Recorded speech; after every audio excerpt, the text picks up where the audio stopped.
He set catapult records. So one of the biggest ones is the accelerations throughout the course of a game. The highest that we've ever had in 4.5 years was 79 by Zamari Walton in the game 2 years ago. Kyrick had 100 in the game on Saturday. And just who he is, his work ethic, his character, his mental process, his mental makeup is really impressive. I'm so proud that he's a part of our organization. Second week in a row defensively, Charlie Thomas, and just his arc of who he is in this program, leadership, demeanor, presence. He's always been explosive and a dynamic playmaker, but he's doing it now within the framework of the defense and is doing a really nice job in the locker room, out at practice, and obviously being very productive in the games. And then the last piece of the special teams, the Jude Kelly, Malachi Carter must-own sides was as good as I've seen. And just the kick was perfect. Being able to execute that kick in a high-pressure situation, and then just the competitive nature of Malachi Carter, how hard he played throughout the entire game, and then give us a chance to win it down the end. Malachi did a great job with that. So developmental players of the week, Joe Fusel, Ben Postma, England Williams, Jamal Haynes, and Jamal Haynes made some plays out here today on developmental, and we did some good work. He's going to be a big-time player in this program. Just really proud of his mindset, his work ethic, all of those things. Defensively, Kaya Wright, Micaiah Scott, Jalen Huff, and Taylor McCauley. So just we know we've got a big matchup against a great team in a great venue. One of the cool things about being able to play in Mercedes-Benz Stadium, 0.9 miles away from here, is we get to do it. Every single guy that's in our program, every single year that they're here, will play in that stadium at least once. Every guy that we're going to end up signing, this class, the next class, every single year will play a game in Mercedes-Benz Stadium. We say this all the time, and it's true. This is the best college venue in the country. Downtown Atlanta is amazing in Bobby Dodd Stadium, but the ability to play one game a year in Mercedes-Benz, which is arguably the greatest pro stadium in the world, says a lot, and I'm excited that our guys get to experience that. So, questions? Geoff, it was a pretty physical game. Both teams played really hard. Yep. Looking at practice this week, do you feel that the recovery from the game has been pretty good? Yeah, so we've done something new this year, Rod. We've given the guys Sunday off. So anybody that played in the game on Saturday, they come and check in with our trainers, eat lunch, but then they invariably, they've learned our process over the 2 years. They're in there doing rolling, stretching on their own. They're doing contrasting. We've got one of the nicest locker rooms in college football. So they're doing roll and stretch and contrast, all those things to get their body back to a baseline to get ready to have a good Monday morning practice. And then today was very physical today too. We went good on good twice today. Just the speed of the game, the physicality of the game. But that's been something that we've harped on since we've been here. Big physical people going at it on a daily basis, and then make sure you're doing the things to protect your teammates and to get your body back to a good baseline so you can have another good day as well. The other cool thing that we do, Rod, is we practice in the mornings. So our last big practice will be Thursday. We'll be off the field by 10 a.m. And again, I'm not good at math, but that's a lot of hours from 10 a.m. Thursday morning till the tip 7:30 Saturday night. And our guys have a process, rolling and stretching multiple times Thursday, multiple times Friday, multiple times on game day to get their body ready to have a physical matchup against a really big physical team. Geoff, you're facing a team that likes to go very fast and is very dynamic on offense. What kind of challenge does that present as a defensive staff? First and foremost is I still vividly remember 2 years ago, right out here, us playing North Carolina and that offensive line. I don't know, even coaching 6-7 years in the SEC, had I seen a line that was that big and that physical, and all of them are still back. They're big. They're physical up front. They've got really good running backs, and they've got probably, arguably, the best quarterback in college football. Probably, the top pick in the draft, and he makes great decisions, knows where to go with the ball, and then he's got playmakers all around him. And then obviously we're well versed in knowing who Josh Downs is through recruiting. Think the world of him. Think the world of his family. Really loved him as a player out of high school, and think the world of him as a person. But then as a player, he is a dynamic playmaker in the slot most of the time. But we've got to know where he is on every single play. The big physical offensive line, really good running backs, arguably one of the best receivers in the country too. So it's a challenge, and the pace that they play with too. They do a really good job. I think they're one of the top, top 5 offenses in college football. They're really good. Coach, I have a two-part of a question. One, what will it mean to get a win against a ranked UNC team that you write about? And the second part is, how much are you looking forward to Yellow Jackets fan packing out the bins? Yeah, it's going to be fun. I'm fired up for our guys. Just the experience of playing college football, the experience of playing in an NFL stadium is really, really cool. But the big thing in our program, we're just keeping to build and build and build, learn from things every single week. And, I think our guys learn the way to play the game the right way, stay focused, compete every single play, battle all the way to the end.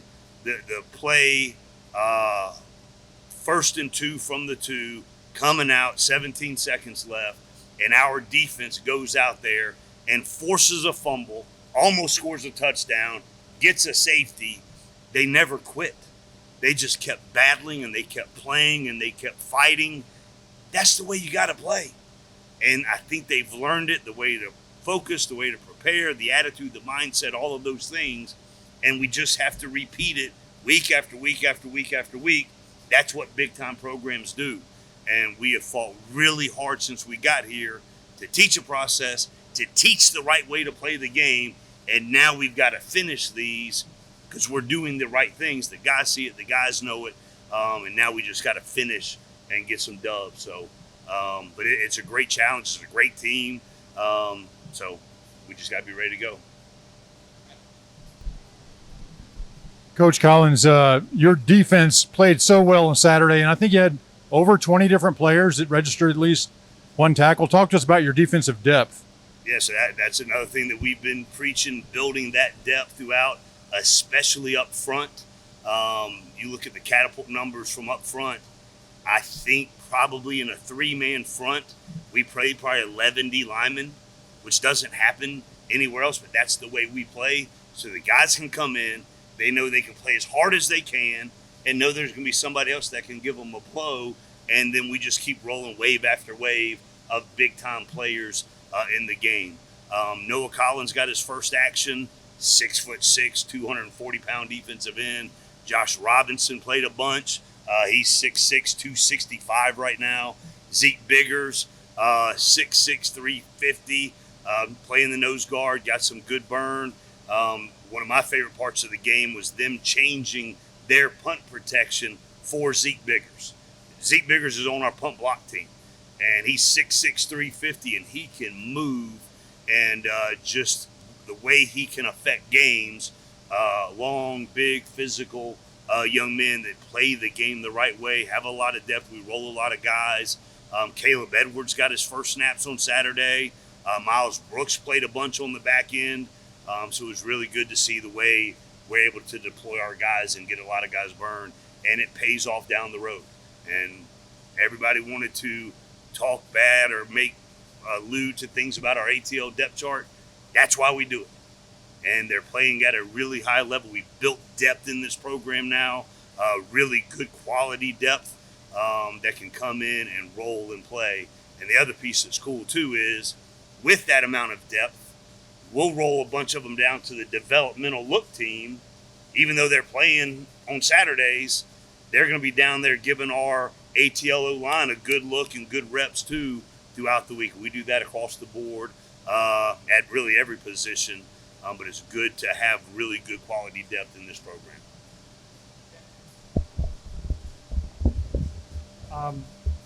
Last year after the Louisville game, I don't remember. I think you were encouraged by what you'd seen and saying, if we can keep preparing this way, we've got a chance to be really good. Obviously, for a lot of different reasons, it probably didn't turn out the way you wanted. But then after the game, Clemson, I noticed you said something a few times about if we can respond the right way and prepare this way, we beat anybody. And I'm curious, two completely different football teams, right? Two completely different locker rooms, two completely different sets of leadership. It is really impressive the way our coaches, our strength staff have developed these guys and their mindsets and their thought processes and those things. So now our players are saying the right thing. Even at the end of that game, the conversations that were being had were different. They're the right conversations. But the challenge is to keep building that until the tip on Saturday. This is a great football team we're playing, and we've got to be ready to play at a high level to step on that field and compete with them. They got players all over the field that are really good, and they've got good schemes offensively, defensively, and special teams as well. So our guys just have to continue to build that mindset all the way until the tip. Geoff, do you talk about your team, about the Coastal now? You played Clemson to the wire. You've shown a lot of growth now. Do you talk about trying to win the Coastal, controlling your destiny at this point? Yeah, no, not really. We talk about one game at a time. We talk about one series at a time. We talk about one play at a time. The only thing that I did mention to him was the way the schedule was broken up.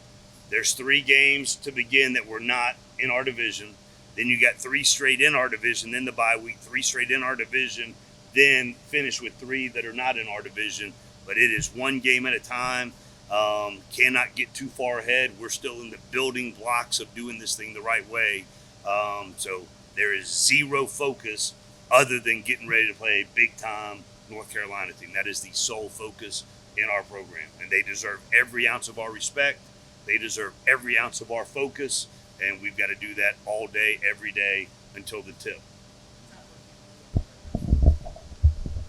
Coach, obviously not what you wanted to hear or what you wanted from the Clemson game with the result, but did your team get some added confidence going into a game like this based on how you guys did play? And also, was red zone something that you guys are going to be working on this week a little bit better just to try and get into the end zone, kind of get over the hump? It's something we work on every week. So let's just make sure we're clear. Let's give Clemson a ridiculous amount of credit.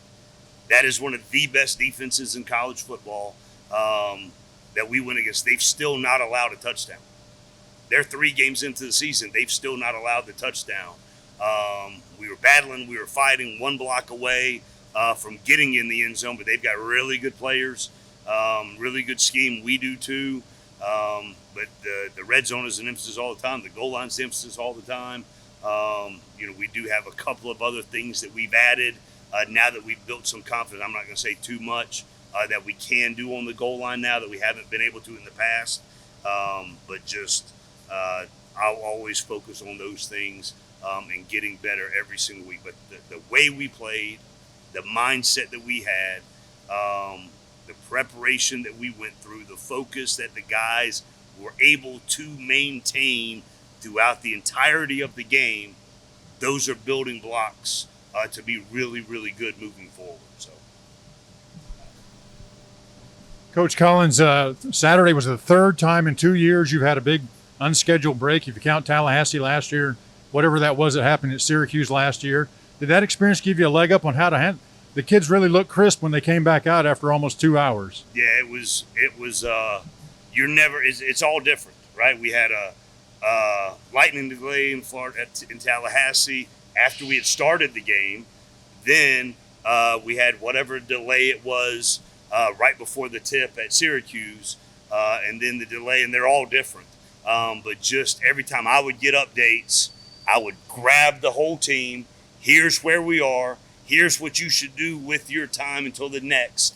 And some of it was chalk talk going through every series with their position coaches. Some was chalk talk going through with the entire unit.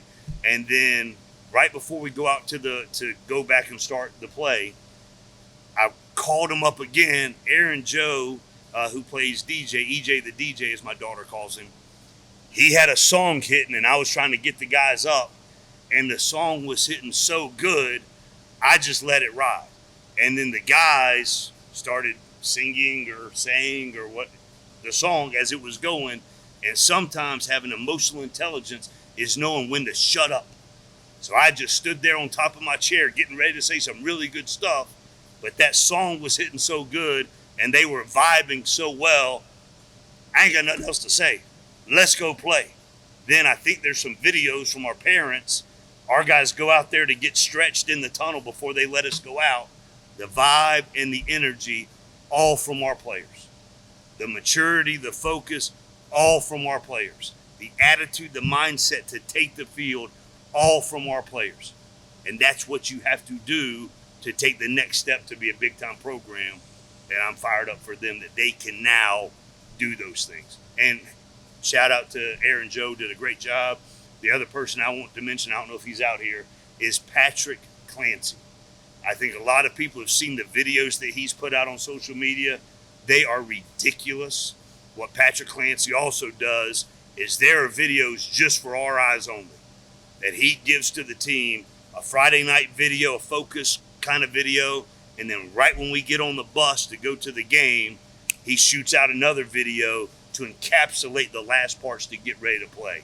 So everybody in our program values and respects and loves the work that Patrick Clancy does. And just hats off to him. His role in getting our team ready to play is amazing. And it's valued and it's important. And it's everybody in our organization that gets us to this point. Now we've just got to take that next critical step. And it's going to be really good. Yeah, after the game, I believe Coach Swinney said he saw a lot of things that they were not prepared for. Could you talk a little bit about the preparation by your coordinators for the game? Yeah, I thought they did a great job. We went to with a plan. We didn't ever want to show them final formation offensively.